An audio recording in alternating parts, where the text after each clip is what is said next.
Panorámica del debate creacionismo-evolucionismo en los últimos 100 años en USA. Grupo de Investigación, Ciencia, Razón y Fe, Universidad de Navarra.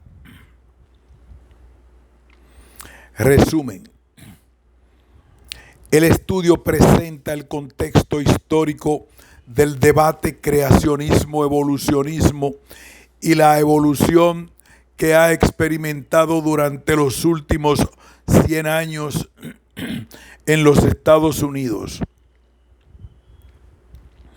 Se ha presentado una especial atención a las causas del carácter polémico que ha tenido la relación entre creación y evolución durante este periodo.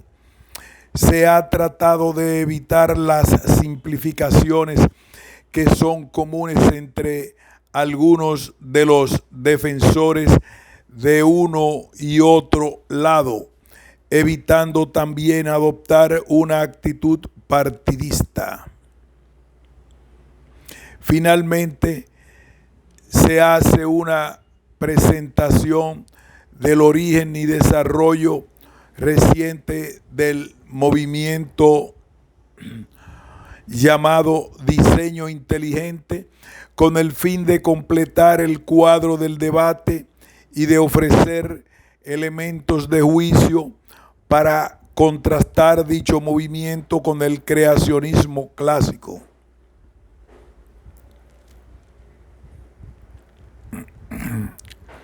Contexto y origen del debate. El llamado debate evolucionismo-creacionismo puede encuadrarse en un contexto más amplio que podría llamarse debate ciencia-fe.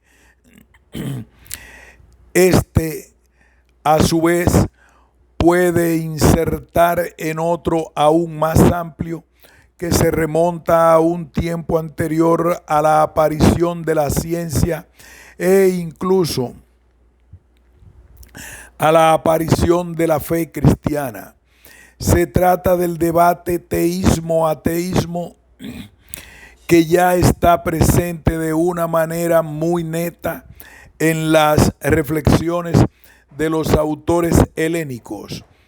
La pugna entre los extremos de esta dualidad teísmo-ateísmo estalla con fuerza en algunos momentos y permanece después atenuada durante largos periodos de tiempo sin desaparecer completamente.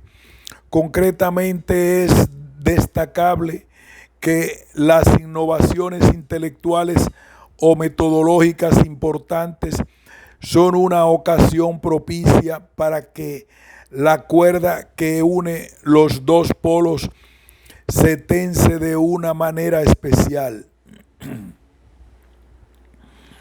Esto ocurrió, por ejemplo, con ocasión del nacimiento de la ciencia moderna. No cabe duda que los siglos XIV, XVI y XVII asisten a un importante alumbramiento metódico que cambió el curso de nuestras vidas, la ciencia experimental. Esos siglos asisten también a un resurgimiento del mencionado debate. Muchos dieron la bienvenida al nacimiento de la ciencia experimental y el tipo de racionalidad que hacía con ella, porque entre otras cosas se vislumbraban nuevas posibilidades de defender la fe contra una visión del universo materialista y ajenas a la divinidad.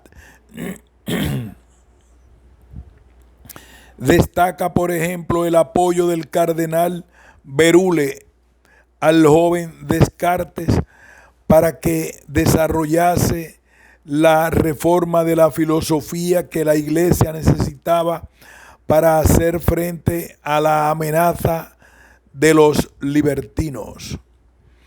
En este momento, cuando nace la metáfora del dios relojero, tan empleada en la cultura europea desde entonces, el entusiasmo por la nueva racionalidad de los teístas pronto se disiparía al comprobar que la ciencia recién estrenada encerraba peligros para la fe nada despreciables. La mecánica se podía utilizar precisamente para lo contrario de lo que ellos pretendían, es decir, podía servir para explicar el mundo en el que no era necesario tener en cuenta a Dios.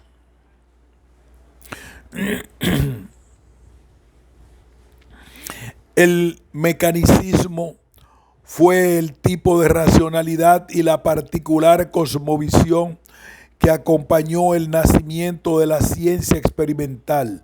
Paradójicamente, la mecánica racional de Newton parecía ofrecer en su inicio soporte tanto para los teístas como para los que contemplaban como un éxito de la razón la posibilidad de explicar un mundo para el que Dios fuera superfluo. Es bien conocida la afirmación de Laplace ante Napoleón cuando éste le hizo notar que había escrito un libro, Traité de Mécanique Celeste, sin mencionar ni una sola vez a Dios. No he tenido la necesidad de esa hipótesis. En cualquier caso, el nacimiento y asentamiento de la mecánica como método de acceso a la realidad natural contribuyó a revitalizar el debate teísmo-ateísmo desde nuevas perspectivas. Entonces, los polos del debate pasaron a ser la fe y la ciencia. La mecánica gozaba en el siglo XIX de un prestigio incontestable. Muchos intelectuales vislumbraban el momento en el que la ciencia, la física en particular, podría explicar completamente la realidad material con el único recurso de las causas naturales. Esa pretensión, que parecía prácticamente lograda en el mundo inanimado, se encontraba con un gran obstáculo. El argumento teológico contaba con un bastión prácticamente infranqueable en el mundo de la vida. En una cultura dominada por el mecanicismo y perdidas en gran medida las referencias metafísicas, el argumento teleológico en su formulación que le diera William Paley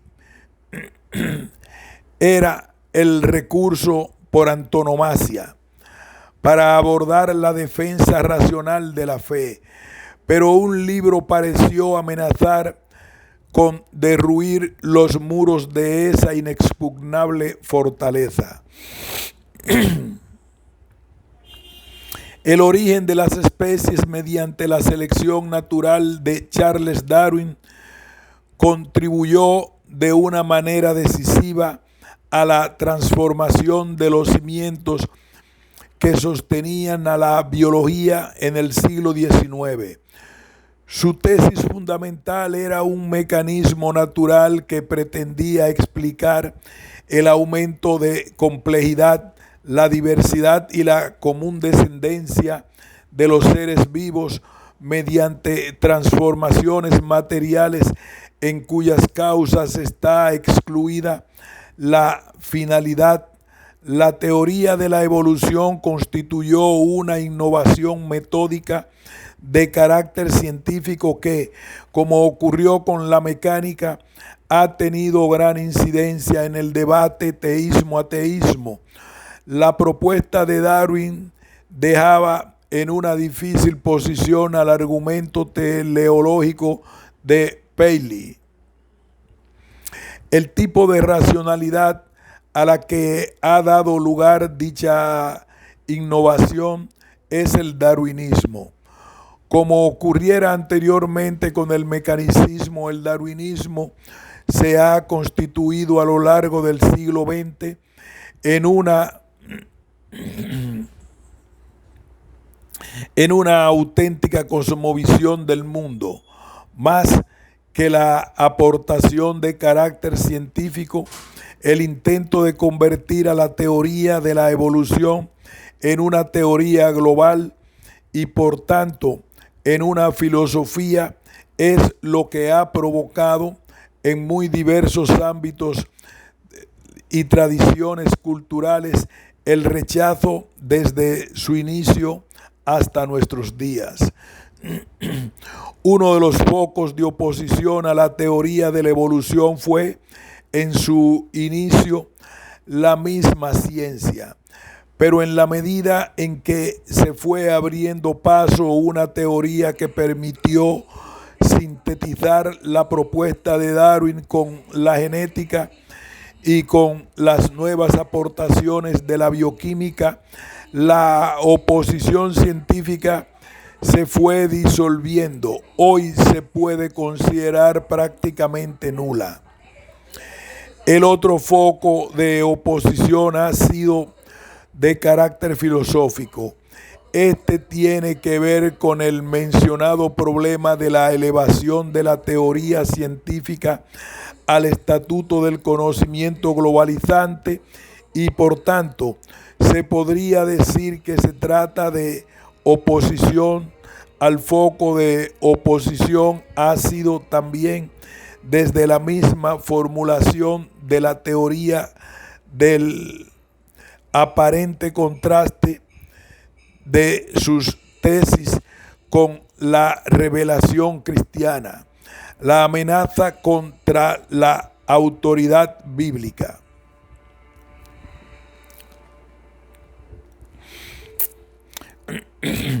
Especialmente en el ámbito protestante, la teoría de la evolución parecía constituir una amenaza contra los pilares que muchos tenían como inamovibles. Por una parte, la autoridad bíblica y en continuidad con ella, un modo de concebir la creación del mundo y la aparición de las diversas especies estrechamente vinculado a la literalidad de la narración del Génesis. El enfrentamiento entre la cosmovisión fundada sobre los pilares señalados y la que se iba abriendo paso a través de la naciente ciencia biológica tuvo en Estados Unidos un itinerario propio. La grieta cultural abierta en la sociedad por dicho enfrentamiento no ha cesado de abrirse durante el siglo XX. Su abismo sigue dividiendo hoy la sociedad norteamericana. En este el escenario más aparente en el que se puede decir que está encuadrado el debate creacionismo-evolucionismo. Relación ciencia-fe.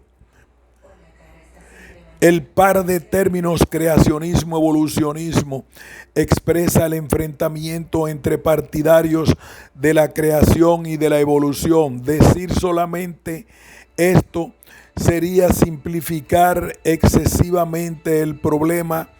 Creación y evolución no son necesariamente nociones que impliquen pugna.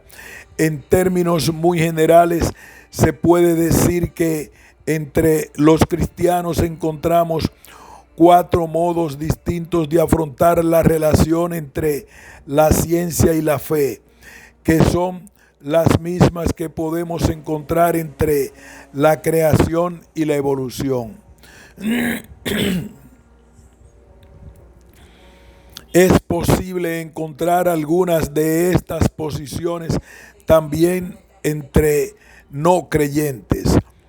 La primera es la que podría denominar como propiamente creacionista. Sus defensores ven incompatibles las principales tesis de la teoría de la evolución y las enseñanzas contenidas en la Biblia. Una segunda posición defiende la independencia entre las afirmaciones establecidas científicamente y las hechas por las Sagradas Escrituras. Esta posición ha sido defendida por algunos científicos destacados como Francisco Ayala o Stephen Jay Gould, que defiende explícitamente la existencia de un doble magisterio, ciencia y religión, entre los que no hay intersección y por tanto tampoco incompatibilidad. Esta es sin duda la manera más sencilla de evitar los conflictos, aunque es claro que sostenerla no resuelve los problemas que de hecho se han presentado entre ambas.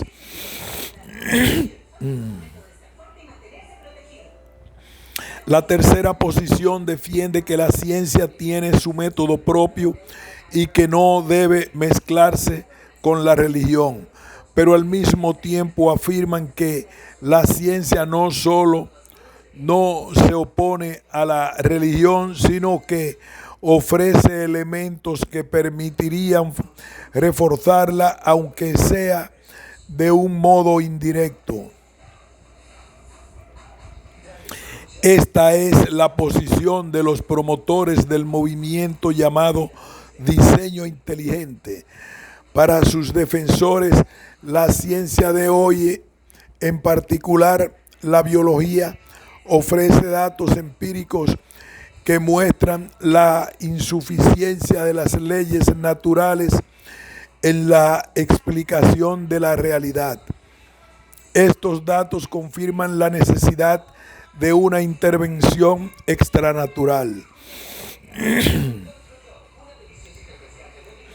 La cuarta posición, que podríamos calificar de asociación o mutua colaboración, sería la que defiende la independencia metódica de la ciencia respecto de otras disciplinas como la filosofía o la teología, pero a la vez reconoce su mutua influencia y la necesidad de ambas perspectivas para conseguir dibujar un cuadro completo de la realidad.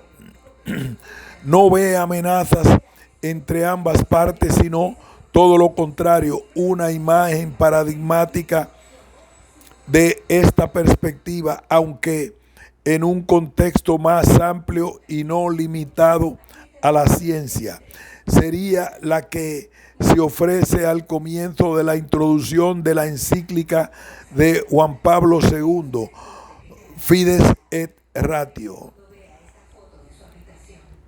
La fe y la razón son como las dos alas con las que el espíritu humano se eleva hacia la contemplación de la verdad. Bajo esta perspectiva no hay oposición entre creación y evolución, ya que ambas nociones se mueven en niveles de racionalidad que son distintos, pero no completamente independientes. El debate creacionismo-evolucionismo, entendido como lucha, se ha alimentado sobre todo desde la posición creacionista y desde la tercera, la encabezada por el diseño inteligente, al que muchos ven en contra de lo que ellos afirman sobre sí como una variante del creacionismo, aunque Por motivos diversos, la segunda y cuarta posición no ven conflicto entre ciencia y fe y por tanto tampoco entre creación y evolución. Ambas posiciones merecerían un tratamiento específico, por lo que no nos detendremos más en ellas en este trabajo. Reseña histórica del creacionismo. En el inicio del siglo XX, fue testigo de una productiva batalla en el seno de la ciencia biológica que enfrentó la biometrista. El inicio del siglo XX fue testigo de una productiva batalla en el seno de la ciencia biológica que enfrentó la biometristas, defensores de las ideas de Darwin, con mendelianos. Pocos años después de la publicación del Origen de las especies, no se cuestionaba el hecho de la evolución o descendencia de todos los seres vivos de antecesores comunes, incluyendo las características orgánicas humanas. Lo que se debatía era la compatibilidad de las ideas gradualistas de Darwin con las ideas defendidas por los seguidores de Mendel, descubierto justo a principios del siglo. En el año 1918, R.A. Fisher, 1890-1962, pudo mostrar que las leyes formuladas por los biometristas podían ser explicadas dentro del marco establecido por las leyes de Mendel. Se abrían así las puertas a la formulación de una teoría sintética de la evolución que se fue asentando y consolidando en los años sucesivos. También en estos primeros años del siglo XX, en los Estados Unidos, un creciente número de cristianos, sobre todo de origen protestante, tomaban conciencia de la amenaza que suponía para la fe el modernismo procedente de Europa y el darwinismo, que cada vez estaba mejor establecido en el ámbito científico. Aumentaba el número de cristianos, algunos pertenecientes al ámbito de la política o de la empresa, que percibían la necesidad de salvar lo que estas amenazas parecían estar demoliendo. Entre 1910 y 1915, el empresario californiano Lyman Stewart financió una obra escrita con la que quería hacer frente a los nuevos retos planteados desde el modernismo y desde el ámbito científico. Los 12 volúmenes que la formaban llevaron el título de The Fundamentals. La obra, que, como es fácil imaginar, tenía un carácter combativo, llevó a muchos protestantes evangélicos por un camino que recibió poco después el nombre de fundamentalismo. Los autores de estos volúmenes atacaron con mucha más agresividad al criticismo bíblico que se ejercía entonces en el área germánica que a la evolución biológica. Toleraban, por ejemplo, la posibilidad de la existencia de la evolución si se llegaba a demostrar científicamente. Ninguno de ellos vio entonces, por ejemplo, la necesidad de emprender una lucha abierta para erradicar la enseñanza de la evolución de los centros docentes. El momento clave en que se desencadena la auténtica lucha del fundamentalismo recién nacido frente al pensamiento evolucionista llegó después de la Primera Guerra Mundial. William Jennings Bryan, 1860-1925, un abogado de religión presbiteriana, derrotado en 3 ocasiones como candidato demócrata a la presidencia de los Estados Unidos, pronunció en 1921 un reconocido discurso titulado La amenaza del darwinismo.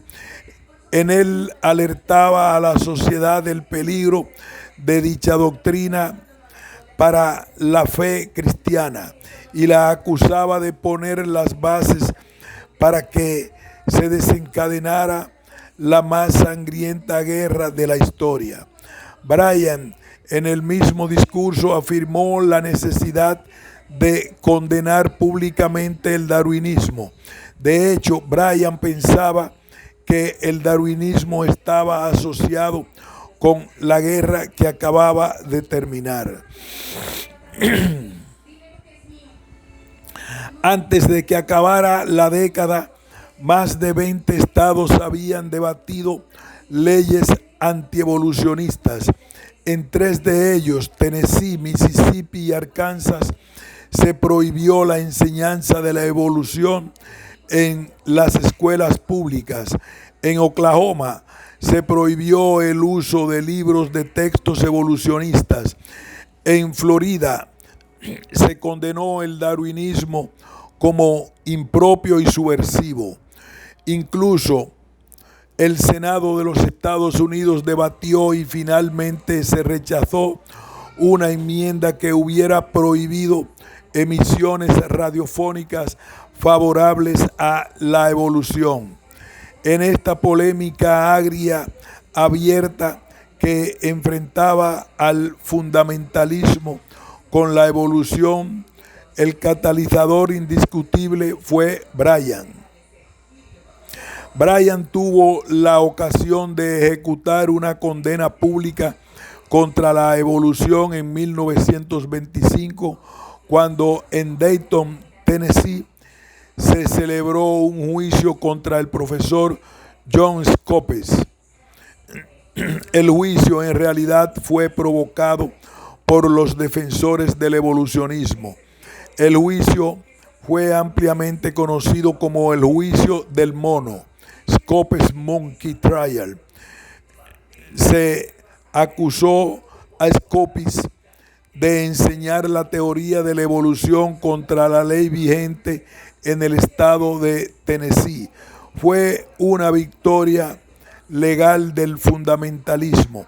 El profesor fue condenado a una multa simbólica y tan exigua que no pudo ser recurrida en el Tribunal Federal, que es lo que pretendían los que provocaron el juicio. Los ánimos parece que quedaron apaciguados, al menos externamente, en los años siguientes. La biología experimentó notables avances en ese periodo. Haldane, Fisher y Wright desarrollaron modelos teóricos que dieron lugar a la genética de poblaciones.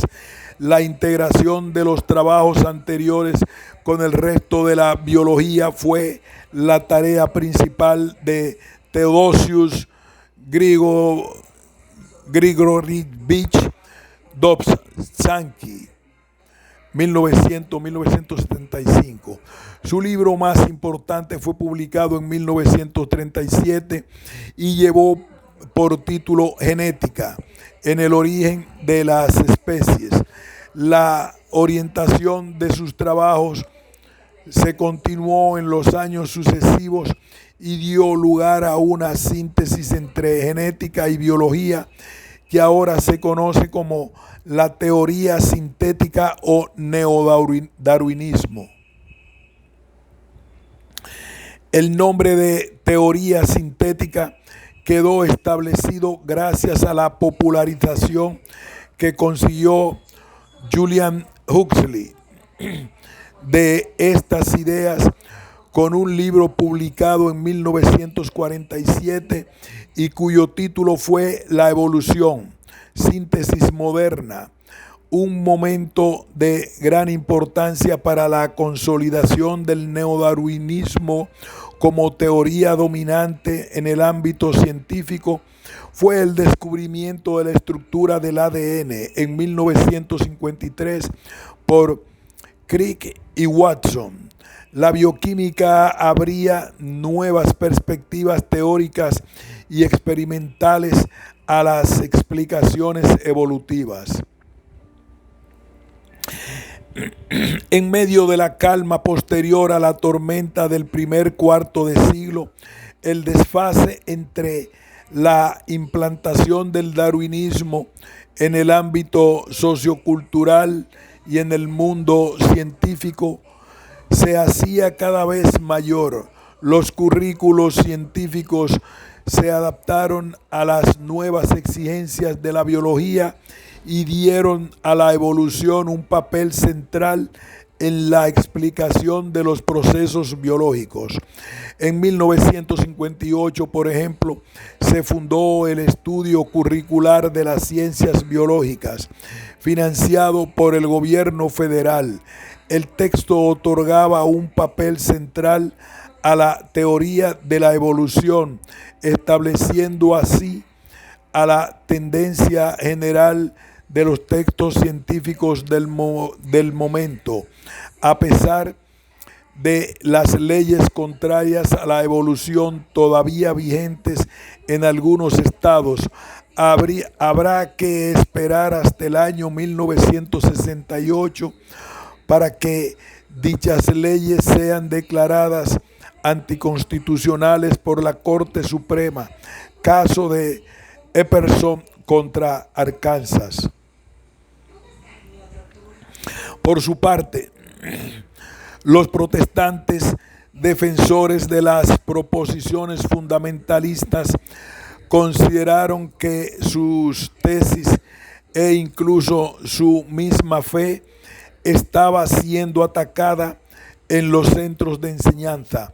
Cada vez más patente para estos que había que defender los principios creacionistas en el mismo ámbito científico en el que la evolución estaba cosechando tantos éxitos, es decir, conseguir que el creacionismo fuese también reconocido como ciencia, la ciencia de la creación.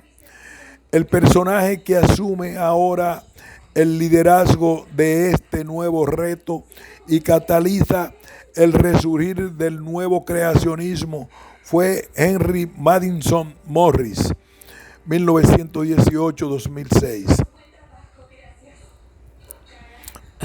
Morris, ingeniero civil, creó en 1970 en San Diego un centro para la investigación de la ciencia de la creación y un college cristiano fundamentalista.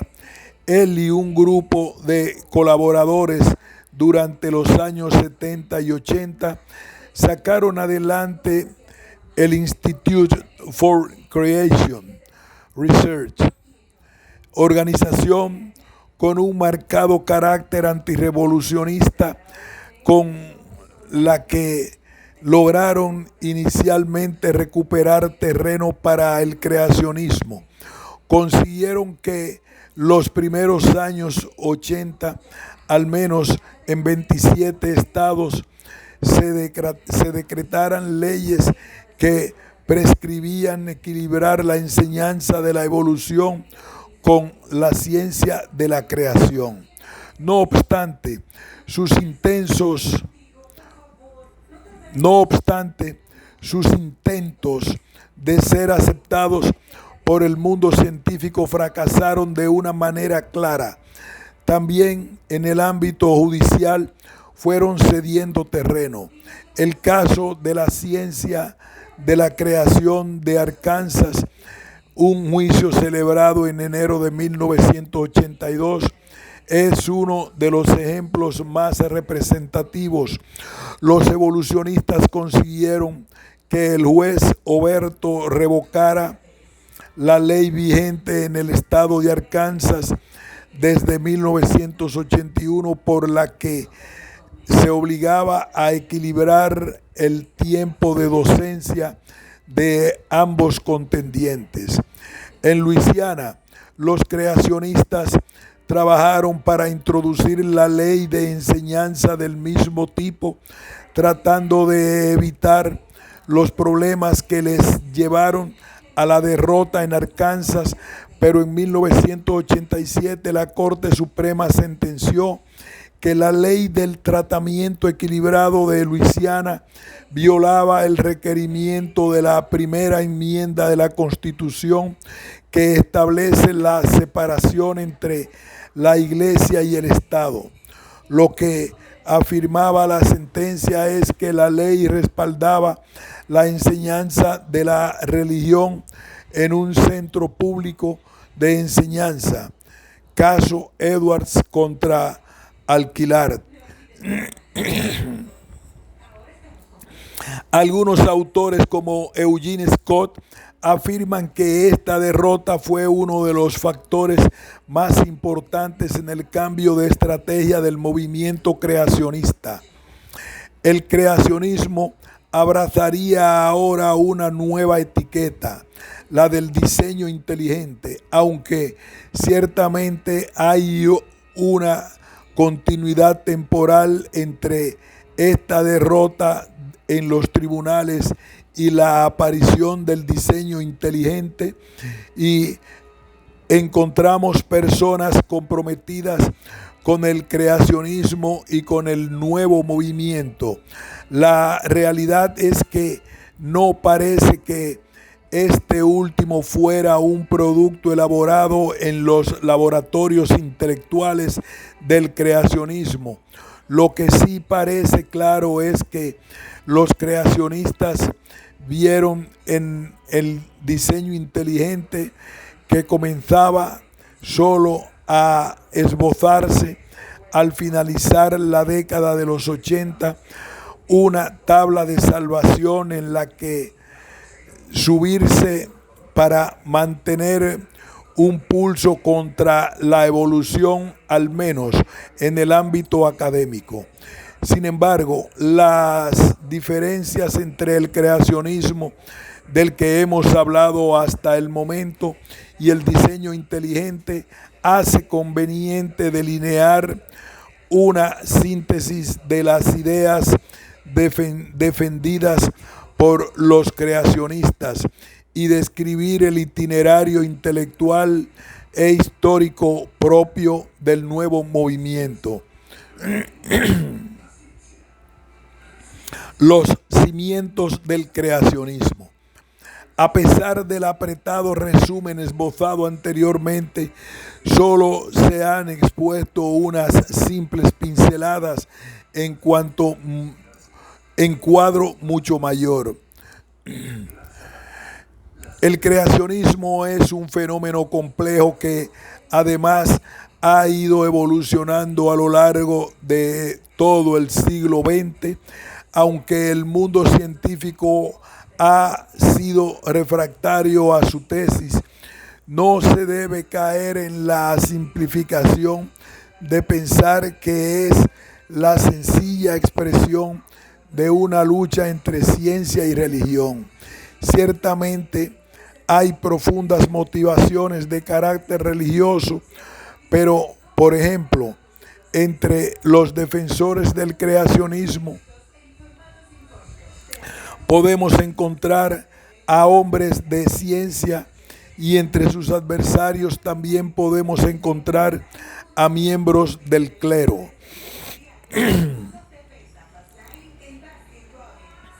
No obstante, se podría afirmar que las líneas esenciales que recorren las distintas formas de creacionismo podrían expresarse muy resumidamente diciendo lo siguiente. Para los creacionistas, la Biblia es la primera autoridad en todas las áreas del conocimiento. Defienden que debe haber una total subordinación de la ciencia a lo que se dice en la Sagrada Escritura. Las diferencias entre unas versiones de creacionismo y otras se derivan en gran medida del tipo de lectura que se hace de los libros sagrados, en particular del Génesis. Los creacionistas de principio del siglo XX, curiosamente, eran más flexibles en la interpretación de los textos sagrados que los defensores del posterior creacionismo científico. William Bryan, por ejemplo, entendía los días del relato de la creación como edades geológicas que podían durar millones de años.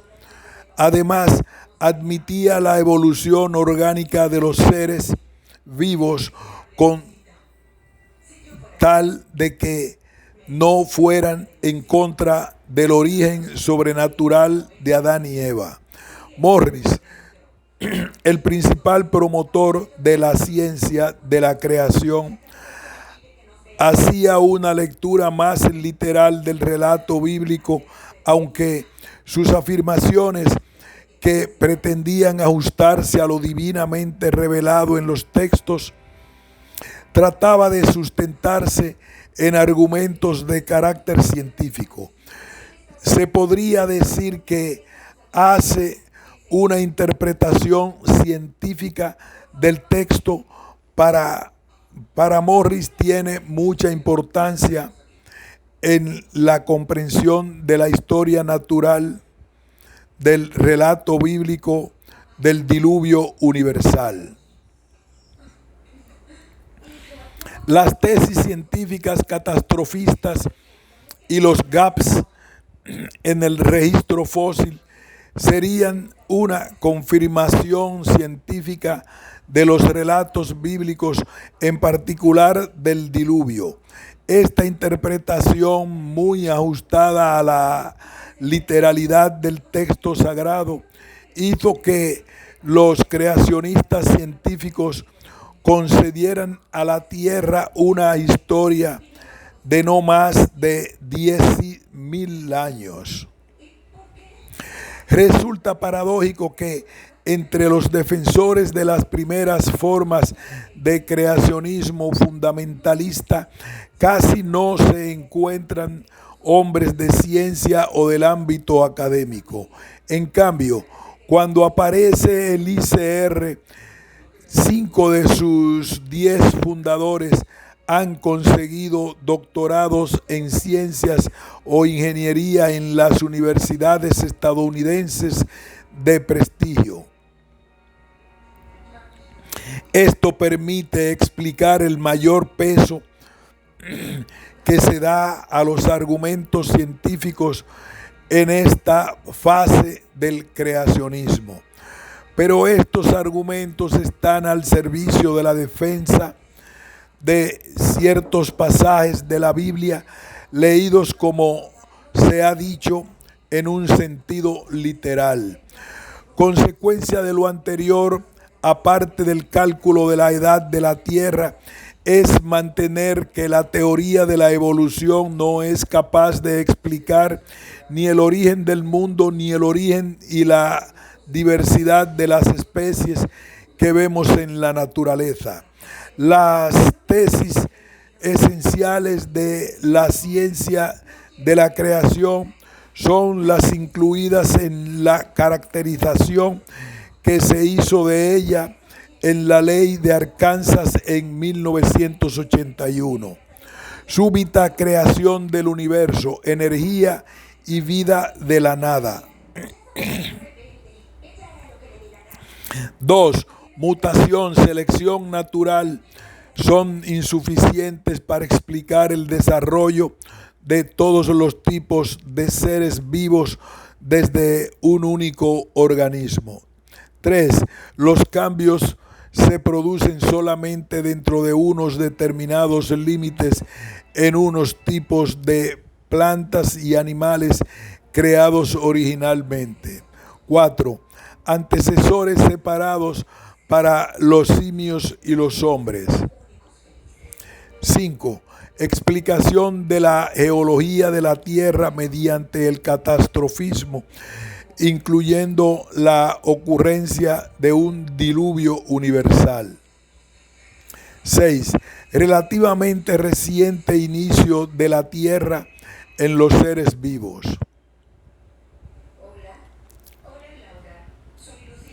En estos puntos no hay referencias explícitas en la Biblia, pero es claro que una lectura literal de la Biblia es su principal fuente.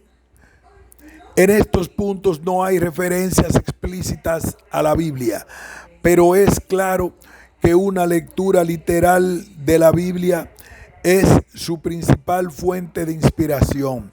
Así lo admiten además los propios creacionistas. Morris afirma, por ejemplo, que solo en la Biblia se puede encontrar el concepto de especial creación. A diferencia de los creacionistas anteriores a 1960, para los creacionistas científicos el punto crucial de conflicto entre las cosmologías evolucionistas y creacionistas está en el diluvio narrado en el libro de Génesis. Como es obvio, gran parte de las tesis creacionistas, en particular de la edad de la Tierra, difícilmente podrían conseguir adeptos de entre los científicos de prestigio. El resultado ha sido una repetida humillación de los creacionistas en el mundo académico. En cambio, la incidencia de las propuestas creacionistas ha sido muy distinta entre el público llano, donde los libros de los autores creacionistas más importantes han conseguido una gran difusión.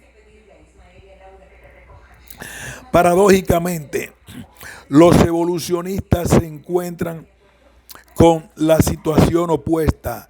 Han conseguido dominar a lo largo del siglo XX el ámbito científico de una manera contundente. Los principios del neodarwinismo se enseñan en los últimos decenios en las universidades sin que hasta el momento los creacionistas hayan podido ofrecer una alternativa científicamente atendible. En cambio, entre el público no científico, el darwinismo crea muchos recelos. La causa de este rechazo no es fácil de analizar, pero parece que al menos en parte está relacionado con el naturalismo materialista. Y por tanto, el ateísmo militante de algunos de sus defensores más conocidos y, por contraste, la arraigada religiosidad del pueblo norteamericano. 5. Diseño inteligente, nuevas estrategias. El movimiento llamado diseño inteligente tiene puntos de contacto con el creacionismo, al menos desde el punto de vista histórico y sociológico. Hay gran interés por parte de los darwinistas en que el diseño inteligente se perciba como una redención actualizada del creacionismo.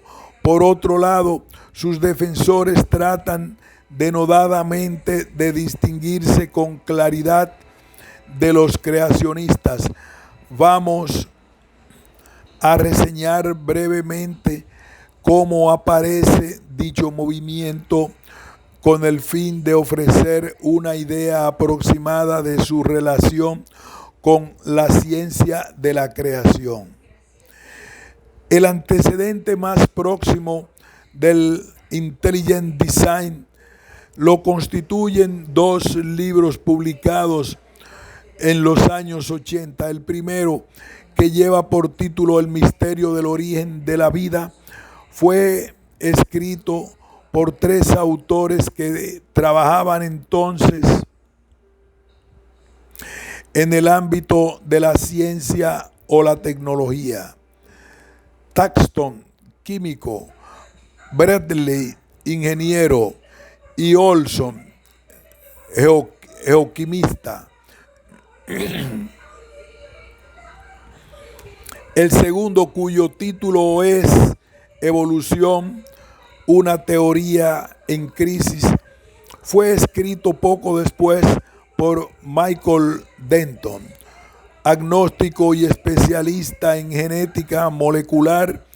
Ambos trabajos coincidían en poner en cuestión la teoría darwinista y además en hacerlo desde argumentos que no apelaban a la fe o a intentos de justificación de pasajes bíblicos, sino a razonamientos estrictamente científicos.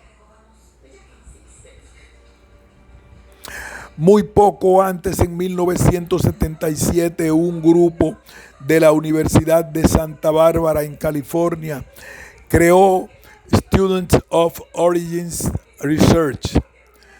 Sus objetivos coincidían con el ya existente ICR en su enfrentamiento a una visión materialista de la ciencia, aunque se distanciaba del ICR en aspectos importantes. Por ejemplo, no limitarse a proponer una explicación de la creación que siguiera literalmente el texto bíblico, y en general se alejaba del ICR en cuestiones relativas al estilo de la argumentación y la autoridad sobre la que debían apoyar los razonamientos. El SOR se presentaba como un foro de debate donde se podían plantear los argumentos científicos principales a favor y en contra de la evolución, de modo que cada uno pudiera formarse su propia opinión sobre estas cuestiones. Las nuevas iniciativas, consideradas por muchos científicos como neocreacionistas, lógicamente no estaban mal vistas por los creacionistas de esa hora, es decir, por los defensores de las ciencias de la creación. Estos veían con esperanza la difusión de las nuevas ideas que podían conseguir lo que ellos nunca habían logrado: una alternativa al darwinismo que, según ellos, no se opusieran a la fe y a la vez fuera atendida y respetada en el ámbito científico y académico. En definitiva, veían en el diseño inteligente la posibilidad de competir con las teorías darwinistas e incluso desplazarlas. Lo que faltaba todavía era gente que trabajara con esa orientación y además conseguir una cierta unidad de acción entre ellos. En aquel momento apareció en escena la persona que consiguió catalizar y atraer hacia un mismo objetivo a todos los que de una manera u otra trabajaban sobre tales ideas. Su nombre es Philip E. Johnson. En los años 80, Johnson había alcanzado un gran prestigio como abogado. También daba clases de derecho en la Universidad de Berkeley.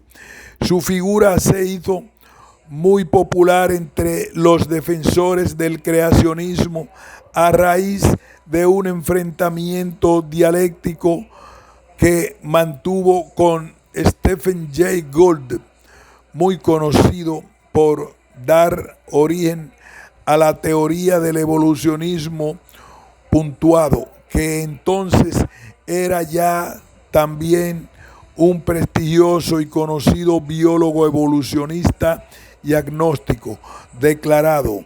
La ocasión de ese enfrentamiento fue un simposio organizado en un centro jesuita en Weston, Massachusetts, llamado por sus organizadores Science and Creation in Public Schools.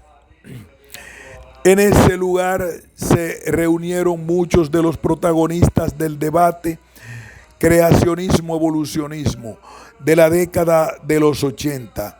La intervención de Johnson consiguió levantar los ánimos de los antievolucionistas que vieron cómo la guerra en el ámbito científico se podía mantener viva.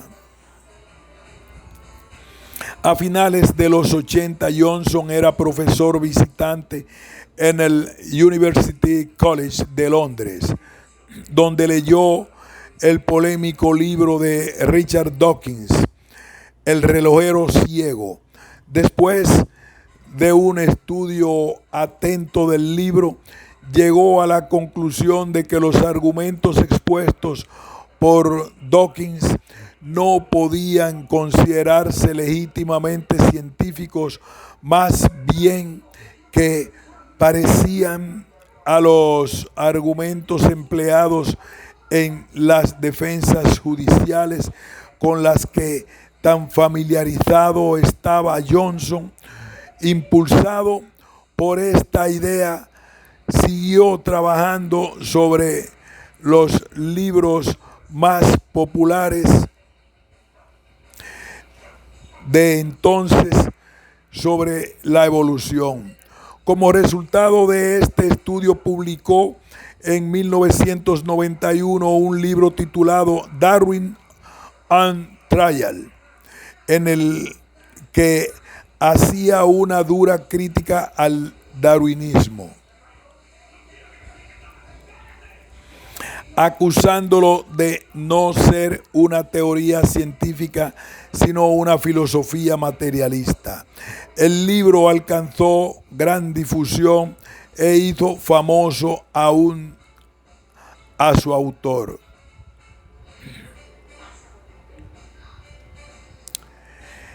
Estando todavía en Inglaterra, Johnson entró en contacto con Stephen C. Meyer, joven doctorando de filosofía y componente de un grupo que más tarde se convirtió en el Discovery Institute, que actualmente constituye la principal infraestructura logística del diseño inteligente. En su origen, este grupo se había formado por el interés de sus componentes en el estudio y desarrollo de las ideas contenidas en el libro Los misterios del origen de la vida, mencionado anteriormente.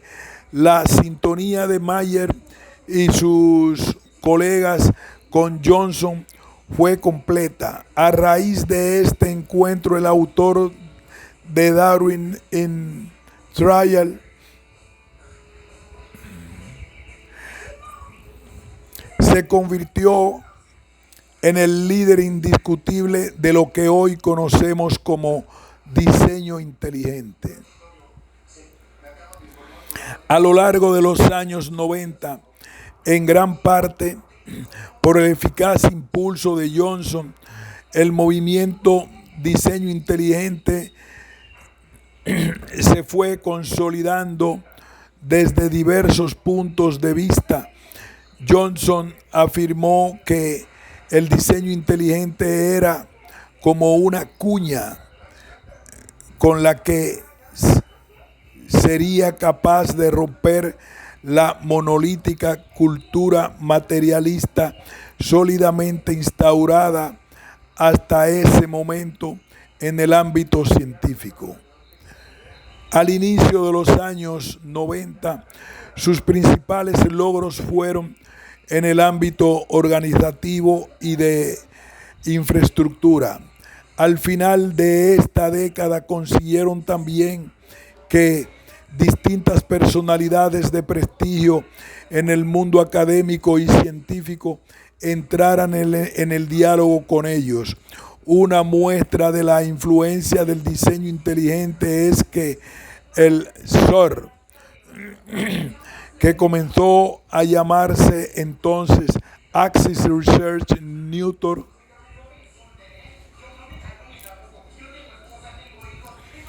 cambió el nombre de su revista Origins Research y la llamó Origins and Design. A lo largo de esta década también consiguieron aumentar notablemente el número de científicos y de estudiantes interesados en colaborar con el nuevo movimiento. Dos de las incorporaciones más importantes fueron Michael Behe y William Dembski, que han jugado un papel decisivo en el desarrollo y difusión del diseño inteligente.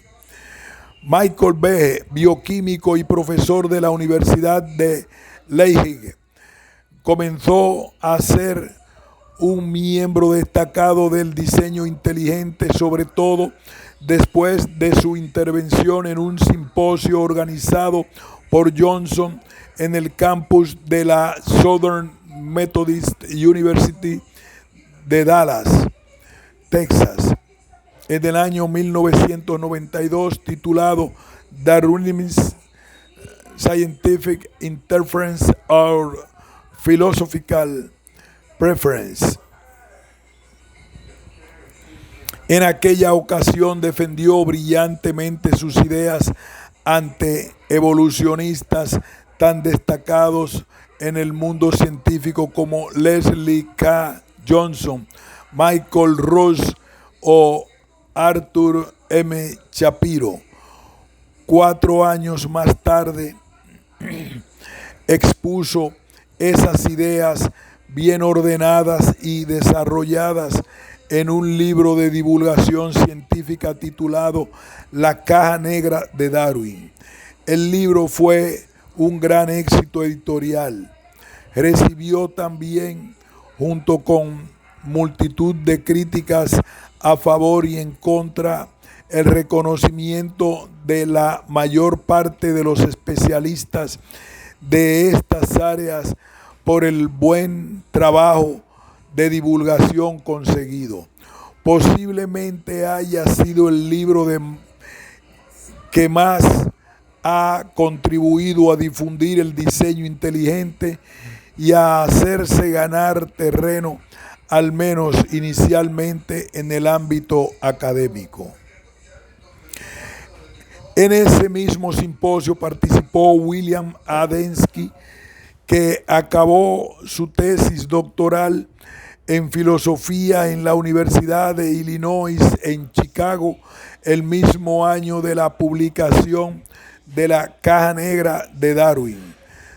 Dembski ha sido el componente del diseño inteligente más prolífico y combativo. Ha realizado trabajos de posgrado en matemáticas, en el MIT, en física en la Universidad de Chicago y en ciencias de la computación en Princeton.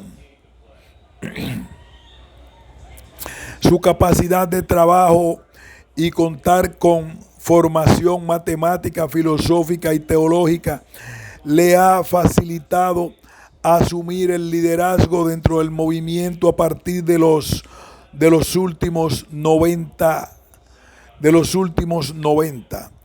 Dembski se ha propuesto como objetivo hacer el diseño inteligente una disciplina científica y que sea reconocido como tal por la comunidad científica. El desarrollo del diseño inteligente, como ocurrió con el creacionismo de principios del siglo XX o el de la ciencia de la creación, no ha sido en absoluto pacífico. Su aparición ha suscitado un interesante debate en el ámbito de las ideas, pero también, como ocurrió con el creacionismo, está intentando ganar carta de ciudadanía científica y académica, tratando de entrar en los currícula de los centros escolares a través de leyes que en distritos escolares de diferentes estados lo promuevan y lo equiparen con la enseñanza de la evolución. El enfrentamiento judicial no ha tardado en llegar. La ocasión fue la demanda que el 14 de diciembre de 2004 presentaron 11 padres ante un tribunal federal contra la junta directiva del distrito del área de Dover, en Pensilvania. Lo que trataban de impedir era la norma votada en dicho distrito por la que se debía leer en clase a los estudiantes de 9º grado de biología el siguiente texto. Comillas. Como toda teoría, la de Darwin está siendo comprobada en la medida en que son descubiertas nuevas evidencias. Una teoría no es un hecho. Hay lagunas de dicha teoría para las que no hay evidencias. Una teoría se define como una explicación bien comprobada que unifica un amplio rango de observaciones. El diseño inteligente es una explicación del origen de la vida que difiere de la perspectiva de Darwin. Está disponible el libro de referencia sobre pandas y personas para los que los estudiantes puedan explorar, si lo desean, este punto de vista, de modo que puedan adquirir conocimiento sobre lo que implican actualmente el diseño inteligente. Como ocurre con cualquier teoría, se anima a los estudiantes a mantener su mente abierta. Cierre de comillas. El juicio, que duró 40 días, concluyó con la sentencia contraria a la junta directiva del distrito, en la que se afirmaba que también en este caso se violaba el requerimiento de la primera enmienda de la Constitución. Esto equivalía a decir que enseñar el diseño inteligente es enseñar religión y no ciencia. Para los evolucionistas, esta sentencia ha sido una confirmación de que el movimiento no es más que el heredero con ropaje distinto del tradicional creacionismo. Aunque la sentencia supuso un duro golpe para las aspiraciones del diseño inteligente, sus defensores no han abandonado su actividad y el diseño inteligente mantiene plenamente vigentes sus objetivos.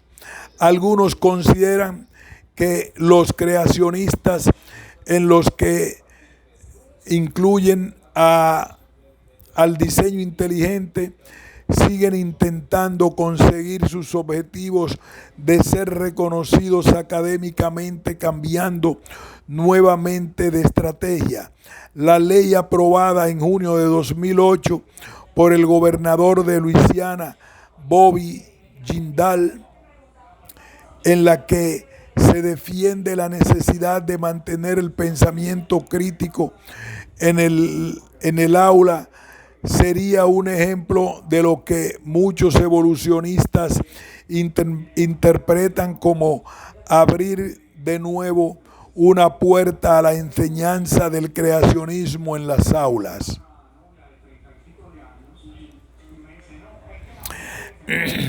De la resumida descripción expuesta en este texto sobre el debate evolucionismo-creacionismo, se refiere su gran complejidad, aunque la lucha entre ambos se hace explícita y visible en los tribunales. Hay un juego de temas filosóficos de fondo como la naturaleza y alcance del conocimiento científico, la posibilidad de llegar al conocimiento de Dios partiendo de nuestro conocimiento de la naturaleza, la noción de finalidad y otros. También juega aquí un papel importante la idiosincrasia y la historia propias del pueblo norteamericano. Sería muy apresurado y simplista decir que este debate constituye simplemente un episodio más de la lucha entre la ciencia y la religión.